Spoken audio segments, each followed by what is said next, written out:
Este ciclo de conferencias que se inaugura hoy sobre el 75 aniversario de la Guerra Civil Española y sobre todo también en esta aportación que hace el Archivo Histórico de Novelda, que muestra por primera vez, yo creo, de una manera tan exhaustiva y tan precisa, documentación sobre el impacto de la Guerra Civil o el reflejo de la Guerra Civil en el Archivo Histórico del municipio de Novelda. Es importante que hagamos historia porque recordar, siempre se ha dicho, yo creo que es una frase muy utilizada, pero no por ello deja de tener vigencia e importancia. Siempre se ha dicho esa frase de que recordar nuestra historia nos permitirá evitar errores del pasado. Yo creo que este ciclo de conferencias, esta exposición que hoy inauguramos, va en este camino. Es una manera de refrescar un aspecto de nuestra historia que debemos de conocer en profundidad para conocernos mejor a nosotros mismos y con ello poder trabajar un futuro en el que, construido desde los pilares del entendimiento y de la democracia, podamos seguir avanzando y siguiendo progresando.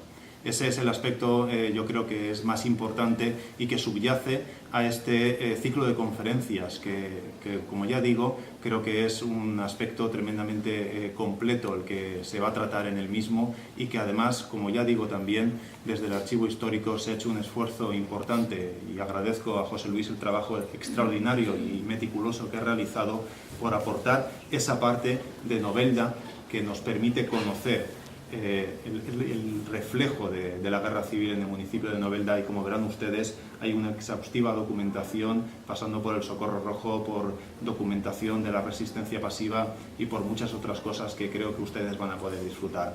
No me quiero extender más, simplemente reiterarme mis primeras palabras de agradecimiento a todos ustedes por acompañarnos en esta inauguración. Espero que disfruten de esta exposición y, cómo no, del extraordinario ciclo de conferencias que la Casa Museo ha organizado y nos permite poder disfrutar. Mi sincera enhorabuena a Merche y a la Casa por la organización y, como no, nuevamente, gracias y disfruten del ciclo de conferencias.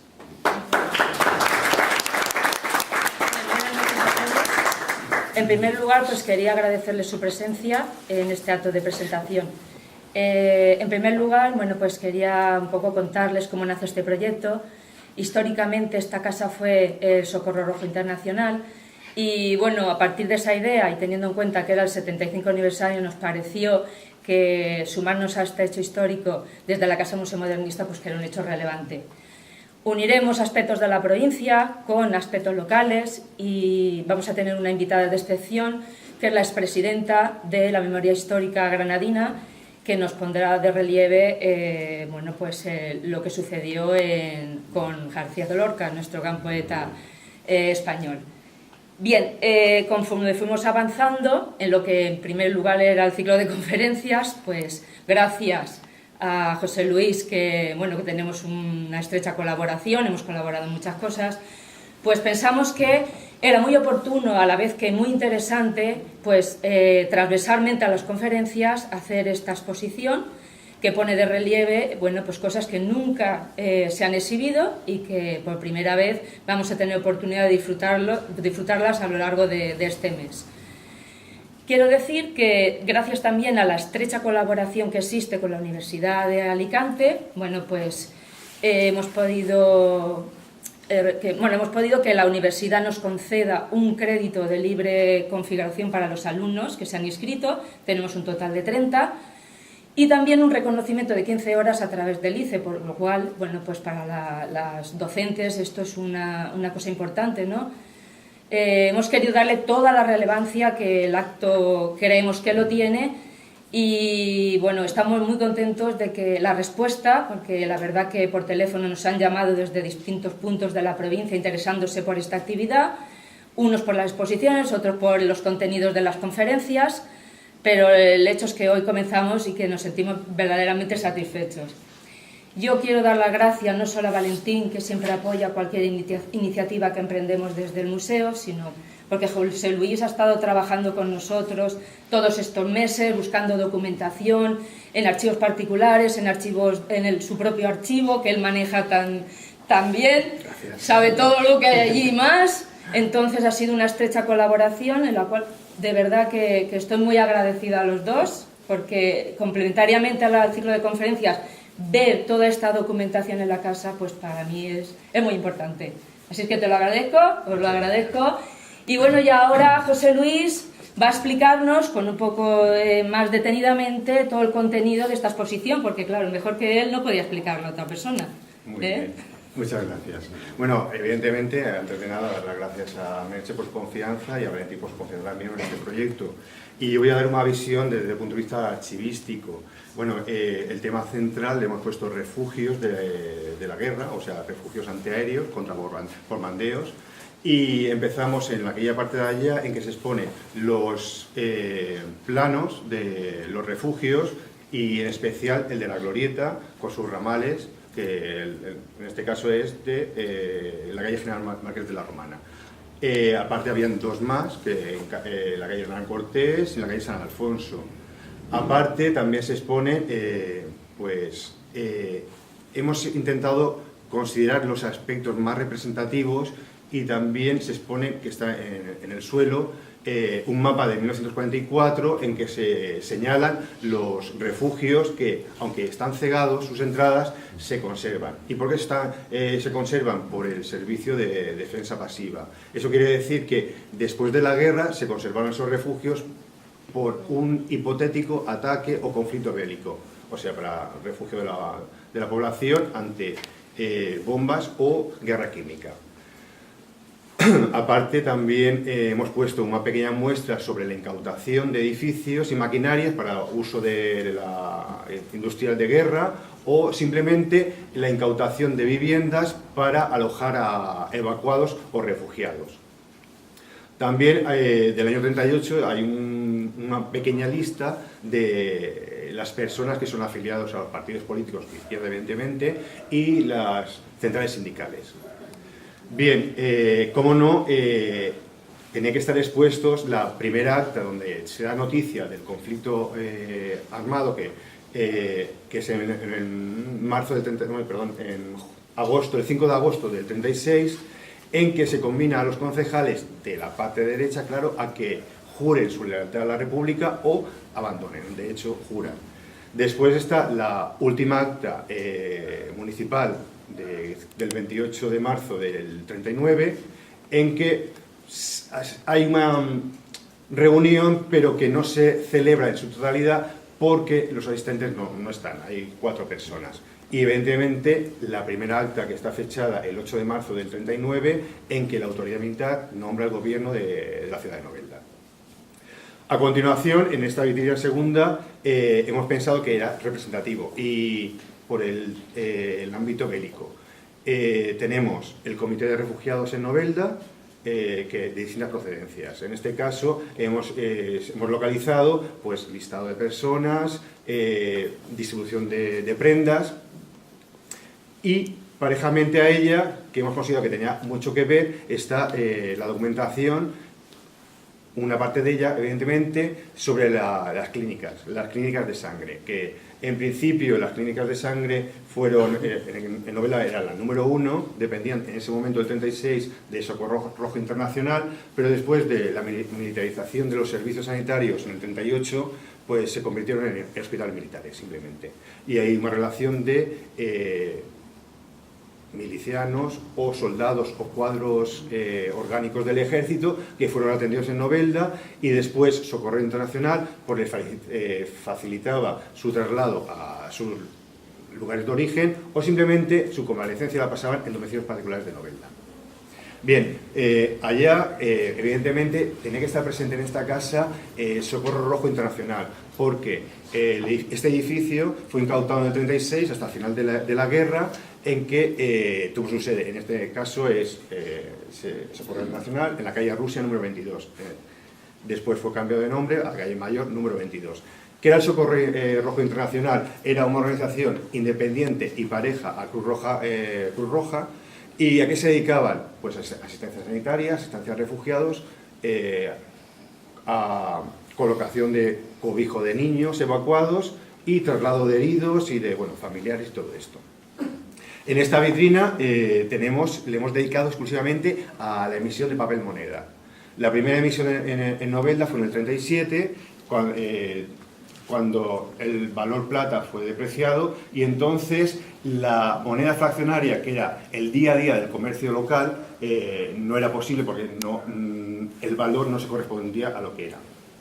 Entonces, con la emisión de esta moneda, que es del 37 al 38, se solventó la economía local a nivel de subsistencia, abastecimiento puro y duro. Aparte están aquí una pequeña muestra de cupones de racionamiento distribuidos por la población, las viñetas o sellos que eran flanqueados como la típica póliza. Después tenemos en esta parte de aquí que tiene que ver directamente con los refugios. Son los listados de los jornales que los ciudadanos de Novelda o los que no estaban alistados o en el ejército tenían la obligación de prestar servicios en los servicios esenciales que se consideran para la población. Por ejemplo, las fábricas de armas 2 y 3, que era producción de armamento, balas, bombas, etc.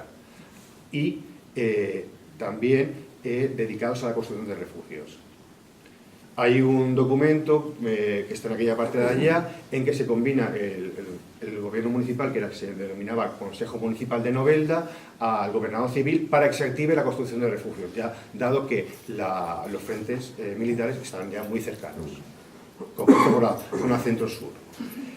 En esta vitrina también hemos resaltado que una pequeña anotación que está en la parte de arriba, en que nos dice que hasta ahora no lo sabíamos, yo personalmente no lo sabía, y bueno, la gente consultada tampoco lo sabía, en que en el barrio de la Estación se construyó en el 38, el 3 de septiembre del 38, un refugio. Y ahí está la descripción de albañiles, peones, tal, con su correspondiente dinero, claro, porque cobraban también. En aquella estantería de la pared al fondo, y esto se lo dedico al profesor Barciela, que lo hemos dedicado a la colectivización. Eso quiere decir que se constituían en colectividades agrarias o agrícolas, en que en Novelda por ahora hemos localizado 4. La Prosperidad, el Porvenir, la colectividad agraria Carlos Marx y se me ha olvidado una más. Hay 4. Bueno, perdón, 5 hay 5. Y la última vitrina le hemos dedicado ya que hemos hablado de refugios y hemos dicho que después de la guerra los refugios no se destruyeron, sino simplemente se cegaron para un posible hipotético uso en guerra química o atómica o bélica simplemente. Entonces hemos planteado y hemos puesto, partiendo ya de la constitución de la Junta de Defensa Pasiva local, que estaba constituida por gente representativa con sus cargos que podían organizar en caso de conflicto. Hemos puesto las fichas de la primera junta, después las áreas y competencias. Aquello es testimonial también porque es una hoja en que da recomendaciones a la población en caso de ser gaseados, o sea, guerra química. Y por último, reglamento y carnés de la gente voluntaria y que creaban también que paralelamente dependían de la autoridad militar y entonces tenían sus cargos y rangos militares.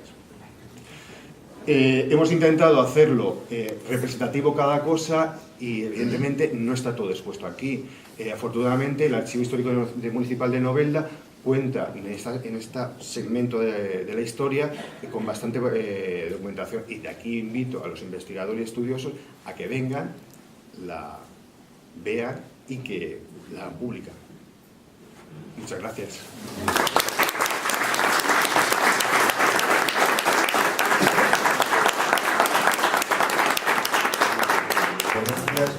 Profesor Carlos Fernando Barciela López, catedrático de Historia e Instituciones Económicas por la Universidad de Alicante. Y hay que decir que es riojano y ha aplicado aquí en Alicante. Y aparte de haber participado en innumerables trabajos, tener una amplia bibliografía, nos va a hablar sobre la economía de guerra durante la Guerra Civil Española. Y como he dicho antes, le he dedicado la vitrina para él de colectividades agrarias. Y espero que disfrutéis como así disfrutando yo y que tomemos nota porque la gran riqueza que tenemos en nuestro municipio en la documentación archivística es algo que hay que rentabilizar y mostrar. Sin más dilación ya, el profesor Barciela.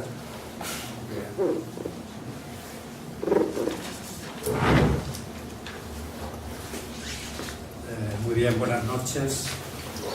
En primer primer lugar, obviamente agradecer a todos los presentes su asistencia y agradecer también a los coordinadores de este ciclo de conferencias, a Mónica Moreno y a Antonio Piqueres, y a todos los organizadores y patrocinadores de este ciclo, y bueno, pues a mis recién conocidos, y ya los puedo decir amigos, presentador Merche, la directora de la casa, Valentín, que tan amablemente también han contribuido a la realización de este ciclo y de esta exposición, que lo poco que me ha dado tiempo a ver, pues la valoro como interesantísima, ¿no? Comentábamos ahora, antes de empezar la charla, pues que la historia no es más interesante o no es mejor porque tenga un enfoque nacional o internacional o local. Hay veces que en relación a la historia local se tienen unas ciertas prevenciones que no están en absoluto justificadas. En mi opinión, la historia es buena o es mala. Es buena si está bien hecha, independientemente de que se refiera al ámbito nacional o a un ámbito internacional o local. Los estudios de historia local, cuando están bien hechos, la ventaja que tienen es que nos acercan, en el momento que nos acercan más a la auténtica realidad de las cosas que pasaban. Podemos ver los nombres y apellidos de la gente que participó en aquellos hechos.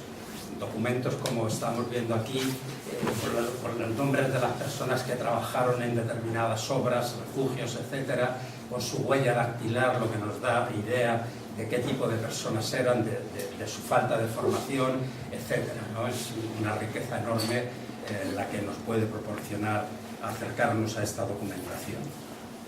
Bueno, el objetivo central de esta charla es básicamente analizar o hablar del papel desempeñado por las fuerzas económicas en el resultado de la guerra civil, es decir, en la victoria del bando franquista en la guerra. Pero yo creo que hay dos cuestiones más que no pueden separarse de esta, que es importante hacer alguna referencia, y yo lo haré así. Una es tratar un poquito sobre la importancia de los problemas económicos en el desencadenamiento de la guerra. Es decir, qué papel tuvo la economía en el estallido de ese conflicto civil. Y la segunda es las consecuencias, es decir, qué consecuencias de carácter económico tuvo la propia guerra. Es decir, por lo tanto, habría tres facetas que yo creo que hay que abordar. Una, qué importancia tuvieron los problemas económicos en el desencadenamiento de la guerra. Dos, qué papel tuvo la propia economía en el resultado final de la guerra. Y tres, qué consecuencias tuvo para el país el conflicto civil, desde un punto de vista económico. En lo que concierne a la primera cuestión, voy a resaltar básicamente un par de ideas. Es decir, si las cuestiones económicas tuvieron mucho que ver, fueron muy importantes como causas de la guerra civil. Yo creo que no se puede sostener, yo lo he defendido así en algunos trabajos, creo que no se puede sostener que la guerra estuviera causada básicamente por razones de carácter económico. Con ello me refiero a que en el año 36 España no era un país, como podía suceder, por ejemplo, como había sucedido con la Revolución Mexicana de comienzos del siglo XX y la Guerra Civil en México. España no era un país en el 36 que estuviera sumido en la pobreza, en el atraso económico, y que ello hubiera llevado al desencadenamiento de una revolución social, de un malestar social gravísimo que llevara inevitablemente a ese conflicto. España en el 36 era un país relativamente atrasado desde un punto de vista económico. Era un país relativamente atrasado en relación a los países más desarrollados de Europa, indudablemente. Pero no era un país absolutamente pobre. España había conocido un primer tercio del siglo, el primer tercio del siglo XX, la economía española había conocido un periodo de bastante prosperidad, sobre todo en la fase de la Primera Guerra Mundial, en la que, como todos ustedes saben, España es neutral, y esa coyuntura de la Primera Guerra Mundial fue muy importante, muy interesante para la economía española, también con sus pegas, no todo el mundo salió igualmente beneficiado de esa coyuntura, pero en general fue una coyuntura de prosperidad. Y luego los años 20, todos ustedes saben que fueron unos años, los felices 20 famosos, en los que España pues, pudo participar de esa gran prosperidad que se conoció a nivel mundial. Por lo tanto, a la altura de 1929, antes de que comenzara la Gran Depresión, con el crack del 29, España había conocido una época de bastante prosperidad, una época bastante floreciente. Podríamos decir que sí, que evidentemente la situación de bienestar de las personas que vivían entonces en España era mucho mejor que la que se vivía a finales del siglo XIX. Se había producido un incremento del PIB, del Producto Nacional, del Producto en España, y también del Producto per cápita, y por lo tanto la situación había mejorado. En el 29, como saben ustedes, hay un crack y se inicia la Gran Depresión de los años 30. Ese periodo, esa Gran Depresión, afectó a España, sin duda, pero España no salió tan mal parada como otros países, por razones, en muchos casos, procedentes de su propio atraso. España no era un país, como hemos dicho, de los más avanzados de Europa, no estaba perfectamente integrado en la economía internacional, era un país que dependía todavía mucho de su propia agricultura interior, de una agricultura relativamente atrasada, no aquí, no en el Levante, pero sí la agricultura mayoritaria española, la trilogía cerealista, era una agricultura todavía relativamente atrasada, y evidentemente pues España sufrió esos años de la depresión de los 30, agravados en nuestro caso con el advenimiento de la República. Claro, el cambio de régimen de la monarquía a la República, siempre se dice, y me voy a permitir esta expresión un poco coloquial, pero que creo que entendemos todos rápidamente, el dinero tiene miedo, ¿verdad? El dinero es muy temeroso. Y el dinero, efectivamente, con el advenimiento de la República, pues tuvo miedo, las inversiones se retrajeron.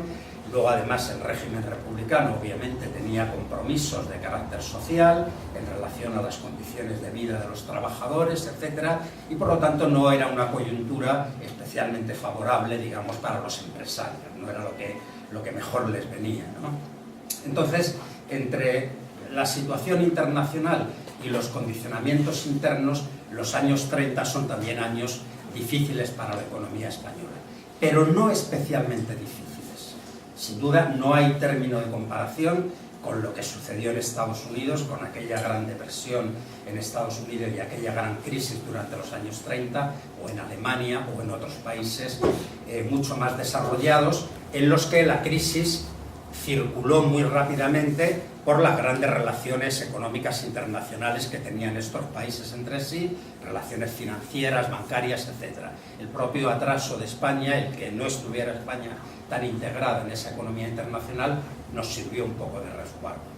En definitiva, esos años, a pesar de que esos años fueron difíciles, no se puede decir tampoco que en torno a 1936 hubiera en España, desde el punto de vista de la situación de la mayor parte de la población, una situación de desesperación que justificara, digamos, una revolución, como suele decirse, una revolución de la miseria, ¿no? No era esa situación. España era un país atrasado, sufría la crisis, pero sin duda el nivel de bienestar de la población española había mejorado en relación claramente a finales del siglo XIX. Sin embargo, yo creo que si bien es cierto que se puede sostener esta interpretación, también se puede decir, y en algunos trabajos me he detenido con detalle en esta cuestión, que ciertos elementos de carácter económico sí que tuvieron mucha importancia en el desencadenamiento de la guerra. Y en concreto el problema de la tierra y el problema de la distribución de la propiedad agraria. Y este problema, que es de carácter económico, en principio es un problema de la estructura económica del país, cómo estaba distribuida la propiedad agraria, se convirtió en un problema político y social de enorme trascendencia. ahí sí que realmente las posiciones fueron muy encontradas, había una reivindicación, podríamos decir secular, ¿verdad?, de siglos, de los campesinos sin tierras, de los jornaleros sin tierras, de la gente en el campo, de los pequeños propietarios que no tenían apenas tierras para cultivar. Había una reivindicación, ya digo, de cientos de años en relación a conseguir una mejor distribución de la propiedad de la tierra. Y no me voy a detener mucho en ello, porque si no el tiempo va avanzando. Sabemos también que en relación a esa reivindicación de obtener la propiedad de la tierra por parte de cientos de miles de jornaleros, de personas que no la tenían y que vivían, estos sí, en una situación muy difícil en los campos, sabemos que los grandes propietarios en España pues no estaban por la labor de acceder a una reforma agraria. No entraba en sus planes el ceder gratuitamente sus propiedades para que se procediera a una redistribución de la propiedad. El conflicto aquí sí que se enconó de forma muy dura, y yo tuve ocasión, y lo tengo publicado hace tiempo, localicé en el antiguo Instituto Nacional de Colonización unas actas del instituto de los primeros años después de la guerra, en las que el que era entonces fue primer director del Instituto Nacional de Colonización, creado ya con la victoria de Franco, y que durante la guerra había sido director de un servicio de reforma económica y social de la tierra franquista.